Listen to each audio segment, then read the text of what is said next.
I can do anything, I can do all things, 'cause you give me strength. Nothing is impossible to you. Blind eyes that open, strongholds that broken. I'm living by faith. Nothing is impossible. Woo! Nothing is impossible.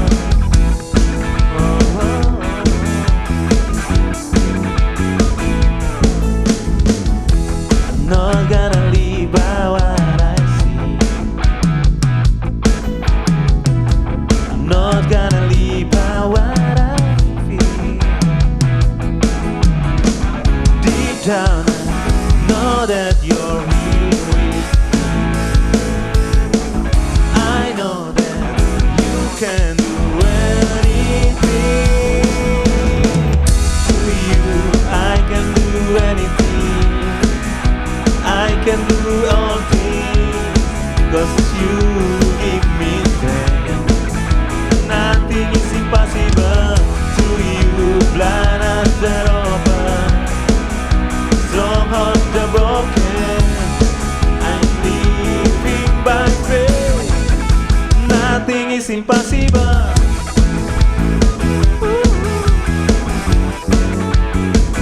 Nothing is impossible.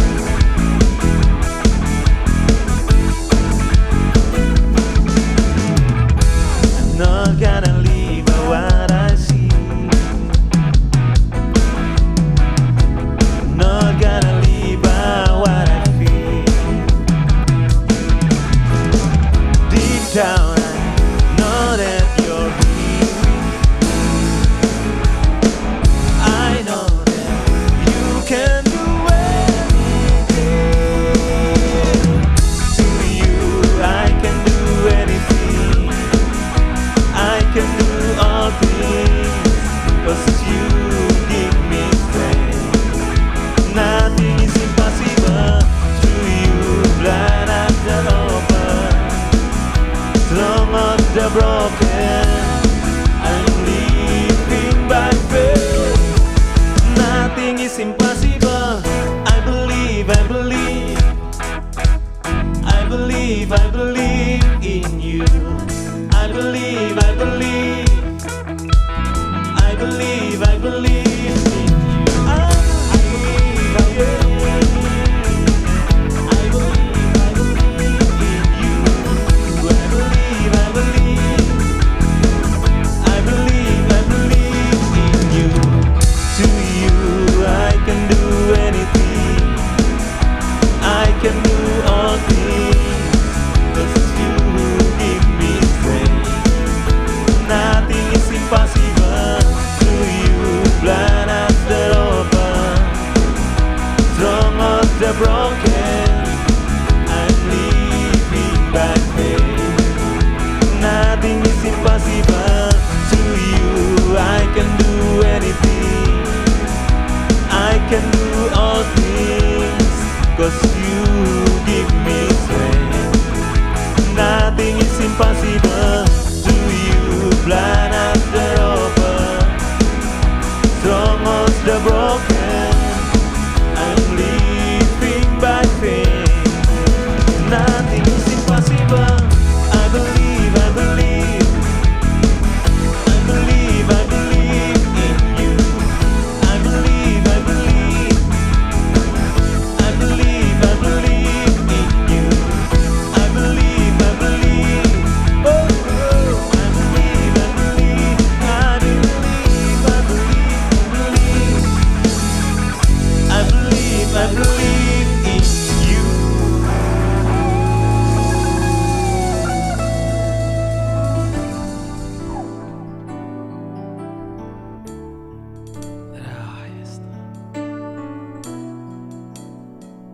Kami datang sekali lagi Tuhan, dengan hati kami, dengan segenap jiwa kami, dengan segenap kekuatan kami.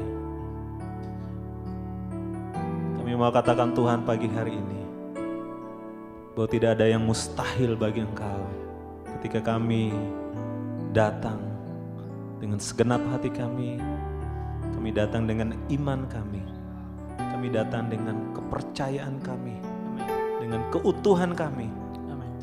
Kami mau bilang Tuhan, tidak ada yang mustahil bagi Engkau.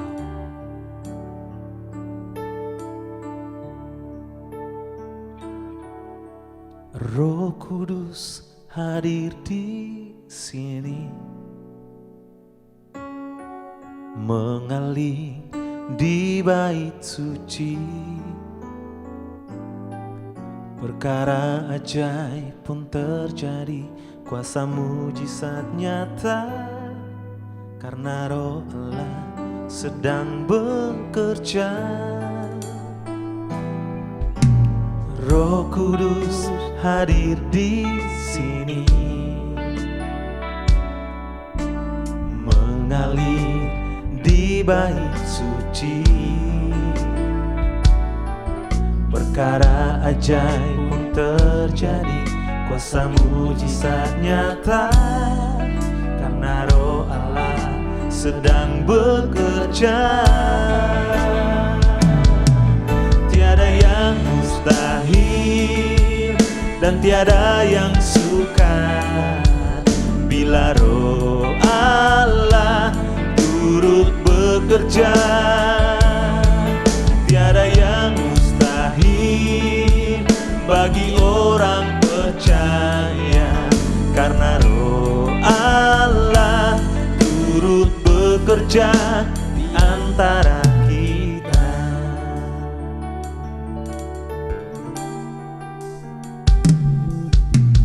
Roh Kudus hadir di sini, amin, mengalir di bait suci. Perkara ajaib pun terjadi, kuasa mujizat nyata, karena Roh Allah sedang bekerja. Oh, tiada yang mustahil dan tiada yang sukar, karena Roh Allah turut bekerja. Tiada yang mustahil bagi orang percaya, karena Roh Allah turut bekerja. Tiada yang mustahil, haleluya, bila Roh Allah turut bekerja.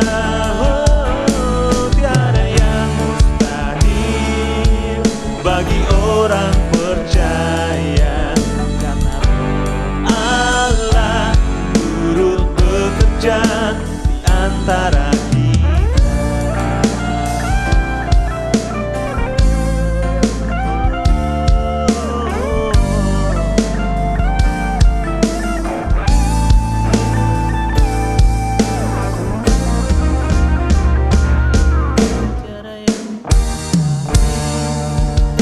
Tiada yang suka bila Roh Allah turut bekerja. Tiada yang mustahil bagi orang percaya, karena Roh Allah turut bekerja. Tiada yang mustahil, oh, dan tiada yang sukar bila Roh Allah turut bekerja. Oh, tiada yang mustahil bagi orang percaya, karena Roh Allah turut bekerja di antara kita.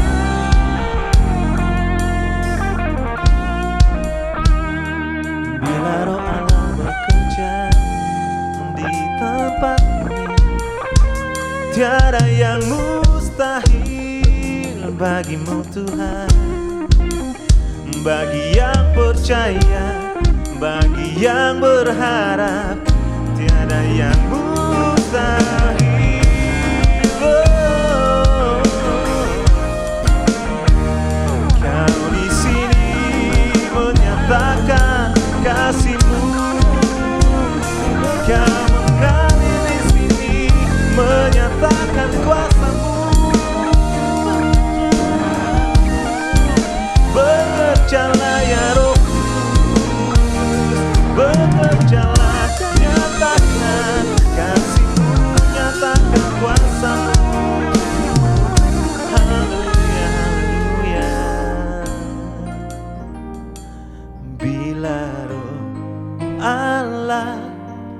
turut bekerja di antara kita.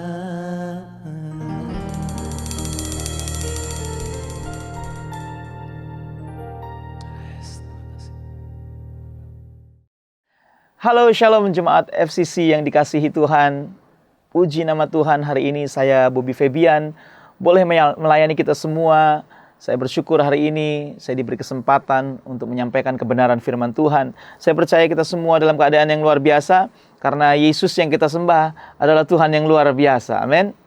Nah, sebelum kita dengar kebenaran firman Tuhan, mari kita bersama-sama berdoa. Bapa di dalam surga, kami bersyukur untuk kebaikan-Mu yang tidak pernah habis dalam kehidupan kami. Kami bersyukur karena Tuhan selalu menjaga kami, memelihara kehidupan kami.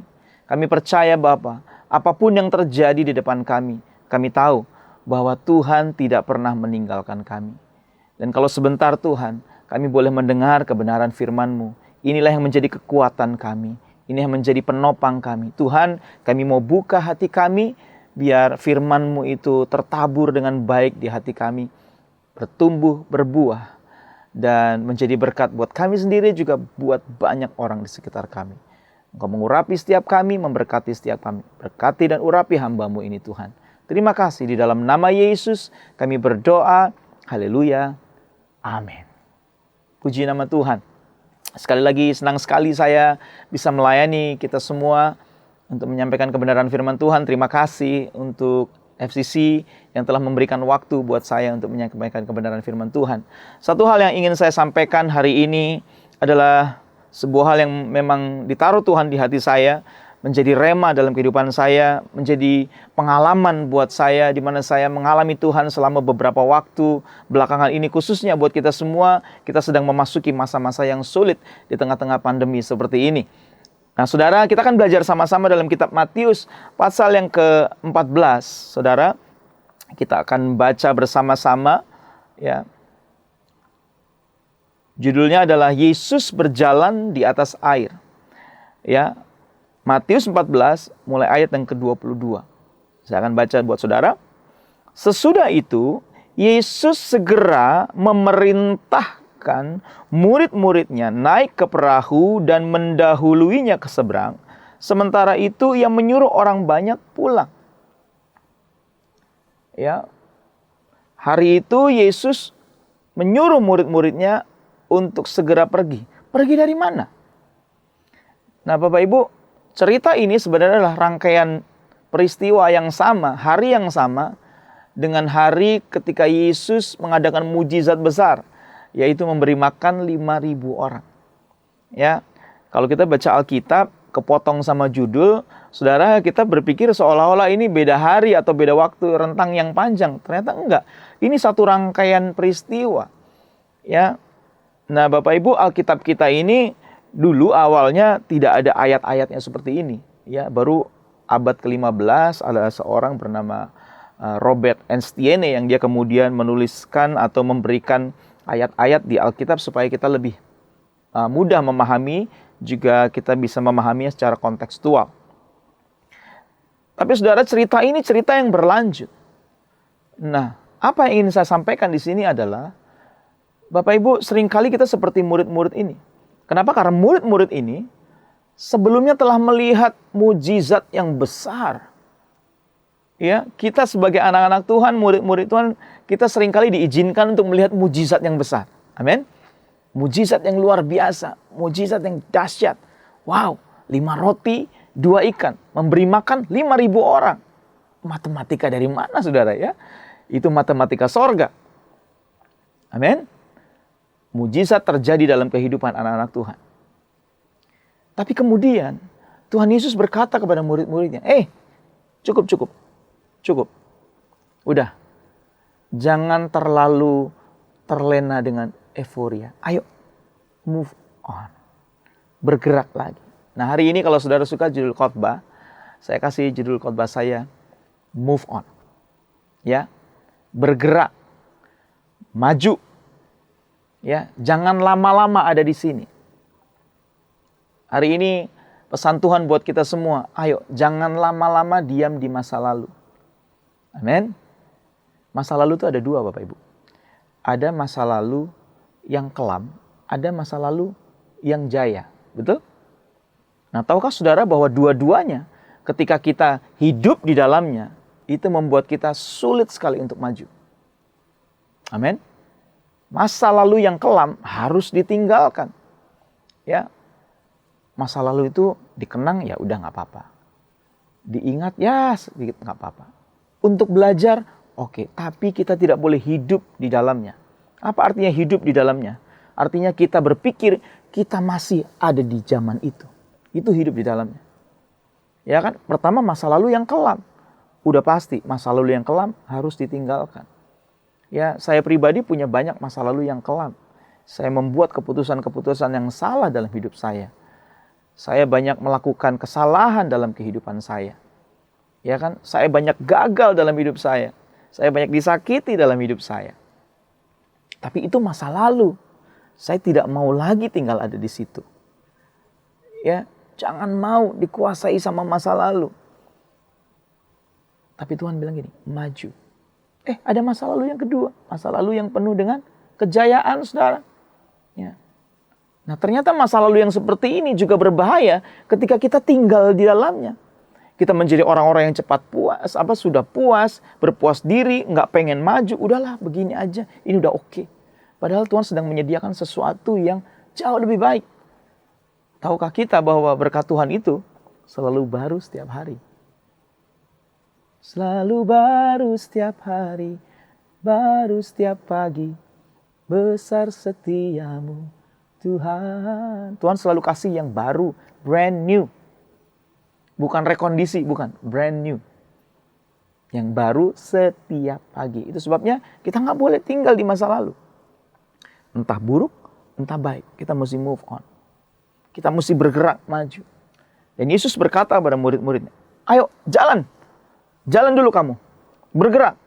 Jangan kelamaan duduk-duduk di sini. Mungkin mereka lagi duduk-duduk ya toh, menikmati mujizat yang besar di mana mereka terlibat dalam pelayanannya. Ya kan? Seringkali waktu kita terlibat dalam pelayanan, khususnya hamba-hamba Tuhan, kita terlibat dalam pelayanan, kemudian kita lihat mujizat yang besar, kita puas Bapak Ibu Saudara. Padahal sebenarnya Tuhan mau, belum. Masih banyak hal yang harus kamu kerjakan. Saya pernah mengalami titik ini. Ketika kemudian saya lihat luar biasa pelayanannya, saya diam saudara. Saya keasikan menikmati itu. Akhirnya saya ketinggalan hal-hal yang luar biasa, yang jauh lebih besar yang Tuhan sediakan buat saya. Nah, saya belajar firman ini. Yesus bilang, move on, bergerak, maju. Ayo, jangan puas ada di sini, maju. Amin. Ingat, kalau saudara bersama dengan keluarga hari ini, kamu ada dan menyaksikan khotbah ini, ya bersama saudaramu, adikmu, kakakmu, orang tuamu, suamimu, istrimu, bilang sama mereka semua, move on, bergerak, maju. Amin.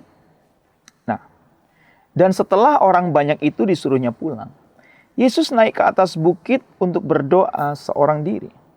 Ketika hari sudah malam, ia sendirian di situ. Jadi terpisah nih saudara ya. Yesus sendiri, murid-muridnya sendiri. Nah, dan saya percaya hari-hari ini, di masa-masa pandemi seperti ini, ada banyak orang yang berkata begini, Tuhan ada di mana sih? Semua orang sedang ketakutan, merasa sendiri. Apalagi kemarin ketika pandemi begitu hebat, COVID begitu luar biasa saudara. Ada banyak orang yang mengalami kesendirian total, benar-benar sendirian. Yang mengalami yang namanya isolasi mandiri, atau yang sampai masuk ke UGD. Wah, itu rasanya sendirian luar biasa. Nggak bisa kontak dengan keluarga, hanya bisa video call. Ya kan saudara? Luar biasa. Sepertinya Tuhan nggak melakukan apa-apa. Apakah kita sedang mengalami hal itu hari ini? Apakah saudara sedang merasa sendirian hari ini? Nggak ada yang perhatikan saudara. Sepertinya kamu disuruh jalan gitu ya. Dari lihat mujizat tiba-tiba kamu sendirian. Amin.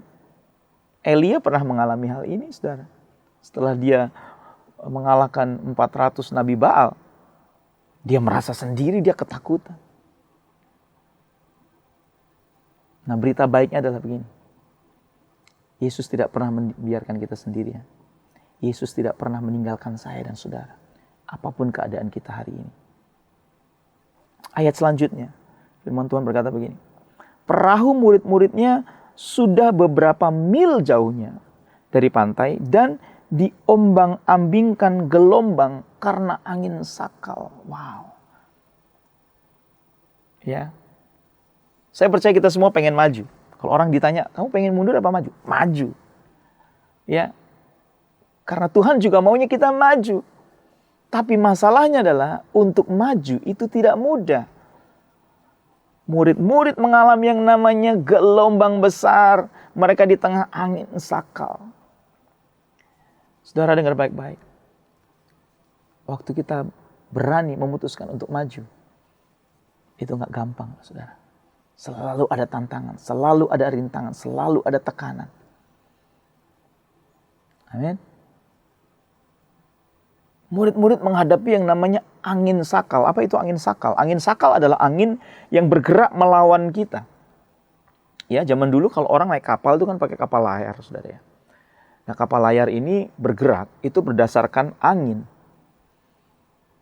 Jadi bayangkan kalau kena angin sakal, angin yang melawan arah, kemudian kita kembangkan layar, maka yang terjadi kapal ini akan mundur balik lagi. Amin. Nah, sepertinya kita sedang menghadapi hal-hal seperti itu hari ini. Di mana kita mengalami angin sakal. Jadi kalau kapal kena angin sakal, mau nggak mau dia mesti turunkan layar. Dan apa yang terjadi kalau kapal nggak pakai layar, dia terombang-ambing di tengah laut, saudara. Sekali lagi pertanyaan saya, apakah saudara mengalami hal seperti ini? Kita seperti kapal yang terombang-ambing. Nggak punya daya apapun untuk maju. Padahal Tuhan bilang maju. Kita coba kembangkan layar, malah mundur. Apa itu layar? Layar itu bicara kebanggaan. Kita bicara apalagi pengaruh. Bicara kemampuan, pengalaman. Ya kan, skill. Apapun itu. Tiba-tiba layar kita tidak bisa terkembang. Kita tidak bisa mengandalkan kekuatan kita sendiri. Awal pandemi, pertengahan pandemi setelah PSBB, saudara. Ya, kami musisi, saya seorang hamba Tuhan sekaligus juga musisi, pencipta lagu rohani, saya penyanyi, saudara. Ya, kita semua struggle, saudara. Ya, jangankan musisi rohani, musisi sekuler aja struggle, saudara ya. Mungkin teman-teman musisi lebih tahu kalau biasanya orang-orang di Instagram itu postingannya, saudara ya, wah, main di kota ini, main di sana, manggung di sini, ya kan, tiba-tiba postingan berubah. Pemain-pemain musik jual alat ini, jual gitarnya, jual bassnya, jual drumnya. Luar biasa, saudara. Semuanya tiba-tiba jadi pedagang, saudara ya. Semua struggle luar biasa. Ya kan? Nah, saya juga, saya struggle. Nah, apa yang saya lakukan? Wah, saya punya layar. Yaitu saya bisa merilis album. Saya bisa nulis lagu. Saya percaya ini pasti akan menolong saya. Pengalaman saya memproduksi album itu tidak diragukan. Kira-kira gitu. Saya bicara sama diri saya sendiri, saudara. Saya merilis album Kristen Katanya tahun 2015. Ya, saya berhasil menjual 20.000 keping, saudara. 20.000 keping. Ya. Tahun 2021 saya merilis album baru. Judulnya Hidup Dalamku. Ya, saya berpikir, wah, ini bisa menyelamatkan saya. Ternyata enggak, saudara. Ya. Lakunya cuma 200, Bapak Ibu Saudara. Seperberapanya itu. Enggak bergerak kapalnya, tetap oleng, saudara. Wow. Hari-hari ini kita sulit mengembangkan layar kita. Kenapa? Karena memang Tuhan izinkan kita masuk dalam masa itu. Pertanyaannya, apakah Tuhan Yesus tidak tahu murid-muridnya akan menghadapi angin sakal? Tahu. Karena dia Tuhan. Itu sebabnya dia izinkan murid-muridnya. Jalan duluan. Jalan duluan. Seringkali kita masuk ke dalam masa-masa itu. Masa yang berat. Tekanan yang berat. Tujuan yang pertama adalah supaya kita dites. Amin. Kita perlu dites. Supaya nggak enak-enaknya aja kita terima. Kita perlu dites. Itu sebabnya kata testimoni atau kesaksian, saudara, itu ada kata tes di dalamnya. Karena kita nggak bisa testify kalau kita tidak dites. Kita perlu dites dulu supaya bisa bersaksi. Karena seorang saksi itu syarat utamanya adalah dia harus bisa dipertanggungjawabkan kebenarannya. Kalau dia nggak ngalami, mana mungkin dia bisa bersaksi. Amin. Itu sebabnya kita perlu dites. Nah, waktu kita masuk dalam gelombang besar, kita sedang dites sama Tuhan. Ayo, kuat nggak? Amin. Yang kedua, kenapa kita harus masuk masa-masa itu? Karena Tuhan menyediakan sesuatu yang besar, luar biasa dalam kehidupan saya dan saudara. Amin. Nah, kira-kira jam 3 malam, ayat selanjutnya, kira-kira jam 3 malam, datanglah Yesus kepada mereka berjalan di atas air. Saudara, kira-kira kalau saudara ada di posisi murid-murid, apa yang terjadi? Ya. Lihat orang di tengah-tengah kegelapan, di tengah-tengah ombak yang besar, tiba-tiba ada orang nongol jam 3 malam. Saudara, dari waktunya aja nggak lazim. Itu jam-jam tidur, saudara. Jam-jam istirahat. Betul. Yang lebih mengagetkan lagi, datanglah Yesus kepada mereka berjalan di atas air. Itu lebih mengagetkan lagi. Nah, seringkali Bapak Ibu Saudara, kita membuat ukuran-ukuran kehadiran Tuhan dengan cara berpikir kita yang kecil ini. Padahal sebenarnya Tuhan bisa hadir, Tuhan bisa menyatakan diri lewat kejadian apapun dalam kehidupan kita. Amin. Itu sebabnya ketika murid-muridnya melihat dia berjalan di atas air, mereka terkejut dan berseru, "Itu hantu!" Lalu berteriak-teriak karena takut. Bapak Ibu Saudara, apa yang kita hadapi hari ini?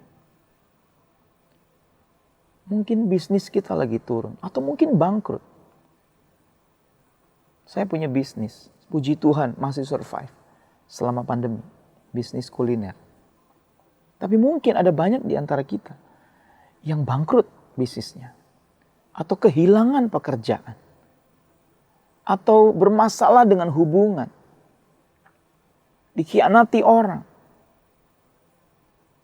tertipu, investasi bodong, saudara. Wah, macam-macam. Ada yang mungkin, kehilangan keluarga karena pandemi. Masa-masa yang sulit, yang susah dibayangkan untuk Tuhan bisa menyatakan diri di tengah-tengahnya. Tapi saya mau kasih tahu buat saudara, Tuhan mau menyatakan diri. Tuhan sanggup menyatakan diri lewat apapun. Bahkan lewat sesuatu yang kamu pikir sudah hancur, Tuhan mau menyatakan dirinya. Sekali lagi, Tuhan tidak pernah membiarkan saya dan saudara sendirian. Hanya seringkali, saudara, kita ini nggak bisa lihat ada Tuhan di situ. Saya akan sedikit membawa saudara ke ayat yang lain dalam kitab Yesaya, pasal yang ke-43. Ayat yang ke-18 dan 19. Yesaya 43 ayat 18-19, firman Tuhan berkata begini. Janganlah ingat, firman-Nya, janganlah ingat-ingat hal-hal yang dahulu. Jangan. Dan janganlah perhatikan hal-hal yang dari zaman purbakala. Jangan hidup di masa lalu, ya. Dan jangan perhatikan hal-hal yang dari zaman purbakala itu bicara kebiasaan, bicara pengalaman. Ya, drop it. Tinggalkan. Pandemi ini mengajar kita untuk meninggalkan semuanya. Kenapa? Karena Tuhan sedang menyiapkan sesuatu yang baru. Makanya ada yang namanya new normal hari ini. Ya kan? Kebiasaan-kebiasaan lama mulai ditinggalkan, saudara. Betul ya? Cara salaman kita aja udah lain kok. Ya. Tapi lebih dari itu, kehidupan yang lama harus ditinggalkan. Nah, ayat 19 berkata begini, lihat, aku hendak membuat sesuatu yang baru. I'm gonna make something new.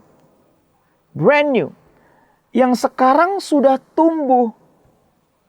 Jadi dalam keadaan seperti ini sebenarnya, Tuhan sedang menyatakan diri.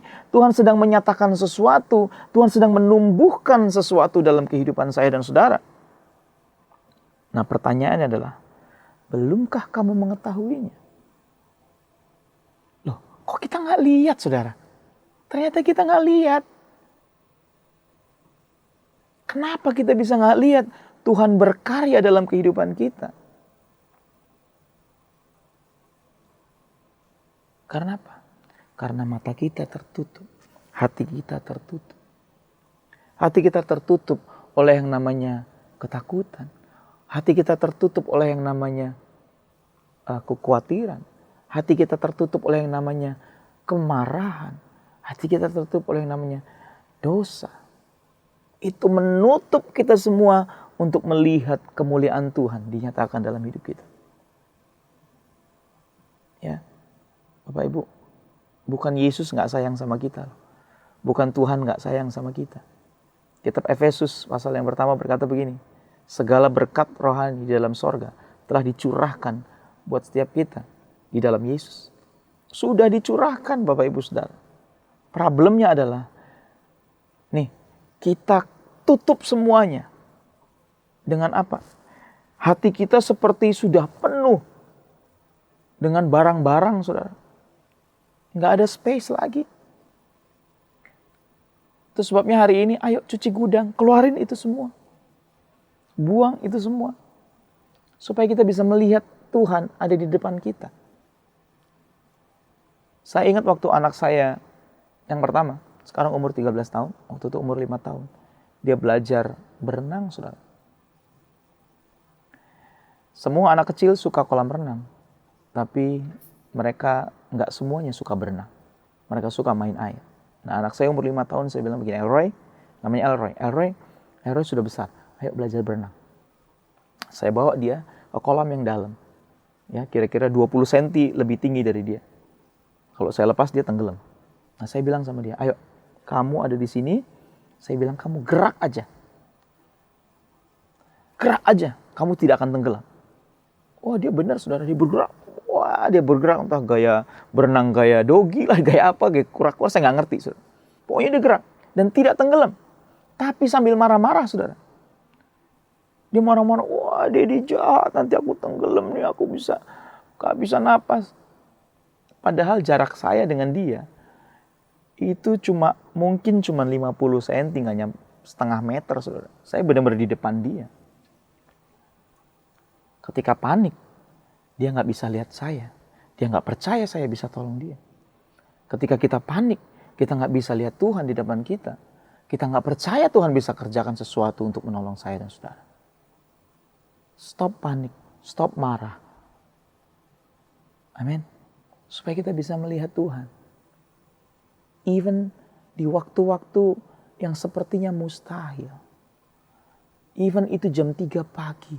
Even itu berjalan di atas air yang gak masuk akal. Dengar baik-baik. Hei, Yesus bisa menyatakan diri. Amin. Kita kembali ke kitab Matius. Pasal yang ke-14 tadi, saudara.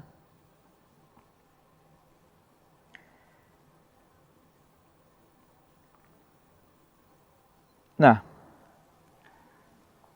mereka takut banget, mereka teriak-teriak. Ayat 27 Tuhan berkata begini, tetapi segera Yesus berkata kepada mereka, tenanglah, aku ini, jangan takut. ada dua hal yang ingin saya sampaikan, yang menjadi poin kita hari ini, supaya kita bisa terus maju, Bapak Ibu Saudara.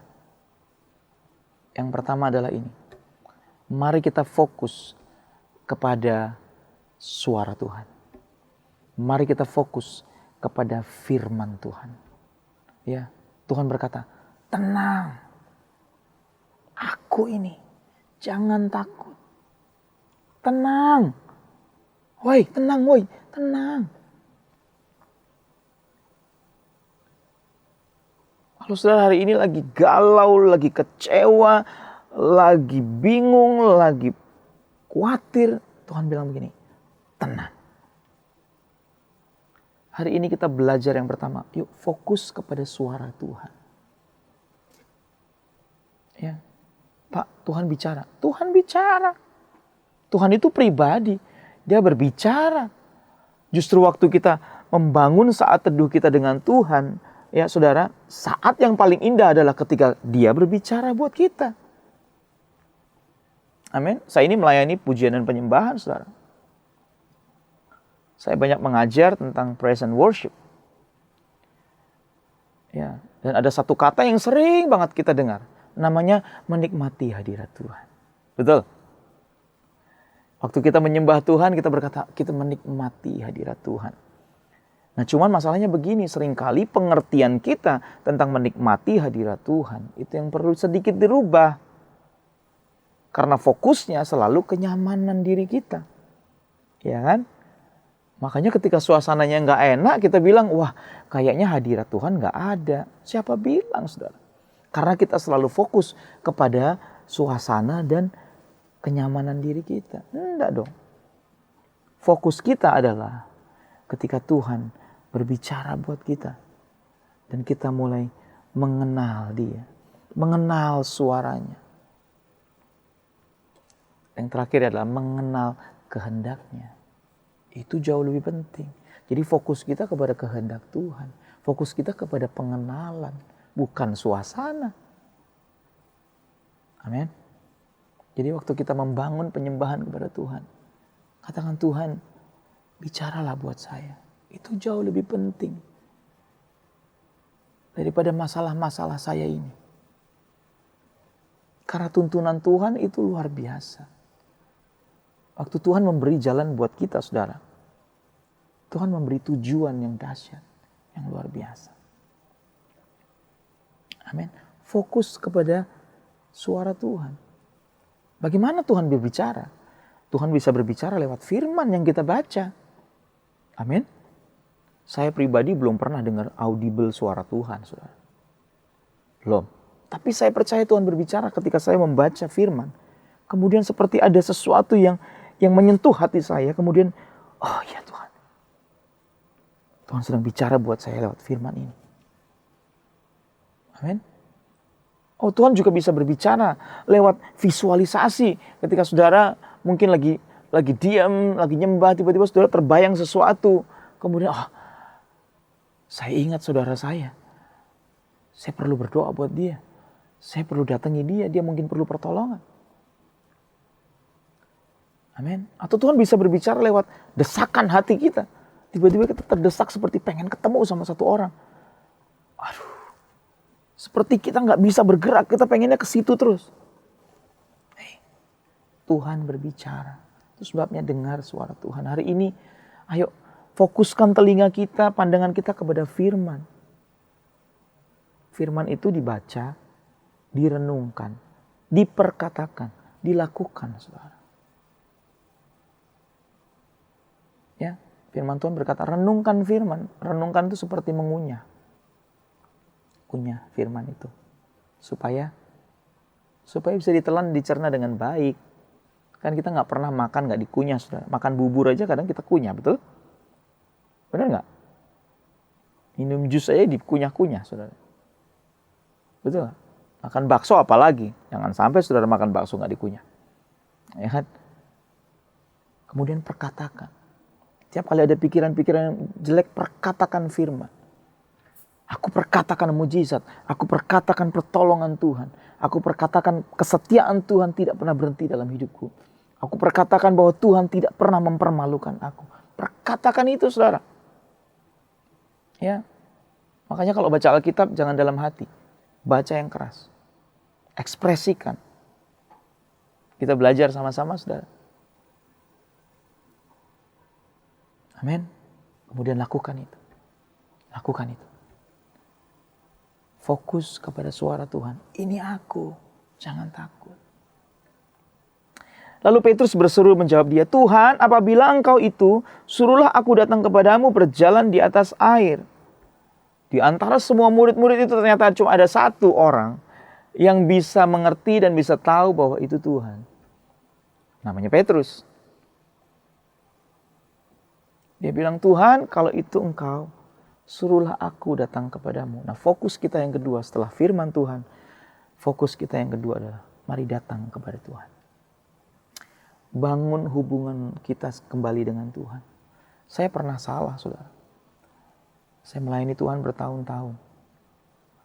Saya pikir saya akan pelayanan tiap hari. Ngapain lagi saya bangun mesbah buat Tuhan? Ngapain lagi saya bersaat teduh dengan Tuhan? Saya keliru, saudara. Saya bertobat. Karena ternyata waktu saya nggak terkoneksi dengan Tuhan, saya ini nggak berfungsi, saudara. Bapa Tuhan itu berarti sumber. Segala sesuatu yang tidak terhubung dengan sumbernya, itu tidak berguna, saudara. Bayangkan kalau saudara punya sebuah keyboard di rumah. Keyboard itu alat elektronik. Dia harus terhubung dengan pusat listrik atau sumber electricity. Betul? Amin. Bayangkan saudara main keyboard tanpa dicolok listrik. Ya. Apa yang terjadi? Enggak bunyi. Betul? Enggak berfungsi. Sama hidup saya dan saudara. Waktu kita enggak terkoneksi dengan Tuhan. Sorry. Mau sekeren apapun pelayanan kita. Kita enggak berfungsi dengan maksimal. Saya bertobat, saudara. Saya bertobat dalam kehidupan saya. Saya enggak mau Tuhan menjadi orang yang tidak berfungsi secara maksimal. Kitab Mazmur berkata bahwa orang-orang benar akan bertunas seperti pohon kurma. Amin. Mazmur 92:13. Pohon kurma itu, saudara, ketika dia ditanam, akarnya turun ke bawah, puluhan meter, ratusan meter, hanya untuk bertemu yang namanya sumber. Setelah akar itu menyentuh sumber, maka tunasnya akan naik ke atas. Ya. Menembus pasir yang menutupi dia, bahkan batu-batu yang disusun menembus itu semua. Nah, seringkali, saudara, kita hanya pengen jadi tunas yang kelihatan di luar, tapi lupa membangun akarnya. Kita lupa membangun hubungannya. Hari ini yuk fokus membangun hubungan kita dengan Tuhan. Bangun, saudara. Ya, sembah Tuhan. Bangun mesbah. Itu kekuatan kita. Bukan karena saya pemain musik atau saya musisi. Bukan, saudara. Bukan. Ini gak ada hubungannya dengan musik. Penyembahan itu bukan tentang musik. Penyembahan itu ekspresi hati kita untuk terus melekat kepada Tuhan. Untuk terus berharap mengenal Tuhan lebih dalam. Itu, saudara. Penyembahan itu dalam perjanjian lama, perjanjian baru, saudara, itu memakai kata proskuneo yang artinya mencium. Mencium itu artinya bukan bahasa tubuh waktu mari kita menyembah Tuhan, kita bukan mencium seperti itu. Bukan mencium seperti yang kita mencium. Tapi mencium itu sebuah ekspresi. Ekspresi yang terjadi antara dua orang yang punya special connection. Special relationship. Suami cium istri, istri cium suami. Bapak, ibu cium anak-anak. Kakak, adik cium, it's okay. Kita gak cium sembarang orang. Kita gak pesan makanan online, terus abang-abangnya datang, terus kita, makasih bang, kita cium. Enggak, saudara. Ya, nanti masuk lambe turah itu, saudara ya. Haleluya. No. Waktu kita mencium, tanpa hubungan itu namanya pemerkosaan. Waktu kita mencium tanpa hubungan itu namanya penyelewengan. Nah, seringkali kita abuse Tuhan karena kita nggak kenal dia, kita coba-coba cium dia. No. Kita nggak bangun hubungannya. Wow, hari ini yuk kita masuk lebih dalam hadirat Tuhan, membangun keintiman supaya kita bisa fokus untuk datang kepada Tuhan. Saudara, pada akhirnya Yesus naik ke kapal itu dan meredakan semua gelombang kehidupan. Dan mereka berjalan maju. Hari ini, pertanyaannya, apakah kamu mau tetap move on bersama dengan Tuhan, walaupun penuh dengan tekanan, atau kamu tetap diam? Saya percaya kita semua mau move on. Kita semua mau maju. Tapi ingat saudara, ada tantangan di depan lo. Ada masalah di depan lo. Are you ready? Katakan, yes, I'm ready. Fokus kepada firman. Jangan fokus pada WhatsApp group. Jangan fokus kepada berita-berita di Instagram, di TikTok, di WhatsApp, di mana Facebook. Berita-berita yang menyeramkan, yang membuat kita ketakutan. Drop it. Fokus kepada firman. Baca, renungkan, perkatakan, lakukan. Yang kedua, fokus membangun hubungan dengan Tuhan. Datang kepada Tuhan. Tuhan bilang begini, it's me, come to me. Come to me. Datanglah kepadaku, hai yang letih lesu dan berbeban berat. Aku akan memberikan kelegaan kepadamu. Sesungguhnya yang kupasang itu ringan. Ya, hari ini Tuhan mau kita belajar. Tuhan mau kita bergerak maju. Tuhan mau kita menyongsong berkat yang jauh lebih besar. Kemuliaan yang jauh lebih besar. Walaupun penuh tantangan, kita tetap maju. Satu hal saudara, Yesus tidak pernah meninggalkan saya dan saudara. Yesus selalu bersama-sama dengan kita. Amin. Mari kita berdoa. Bapa di dalam sorga, terima kasih untuk firman yang Tuhan nyatakan buat kami. Biar kami belajar untuk move on, terus maju. Apapun tantangannya, kami mau terus maju. Di tengah-tengah perjalanan yang berat ini Tuhan, kami mau belajar untuk terus fokus kepada firman-Mu dan kami terus membangun hubungan kami dengan Tuhan. Supaya kami punya kekuatan yang besar untuk menembus semua badai kehidupan ini. Terima kasih Bapa, Engkau memberkati setiap kami. Biar firman ini menjadi rema di hati kami untuk kami lakukan. Supaya berbuah dan memberkati banyak orang termasuk diri kami sendiri. Terima kasih Bapa, di dalam nama Yesus kami berdoa. Haleluya. Amin. Puji nama Tuhan.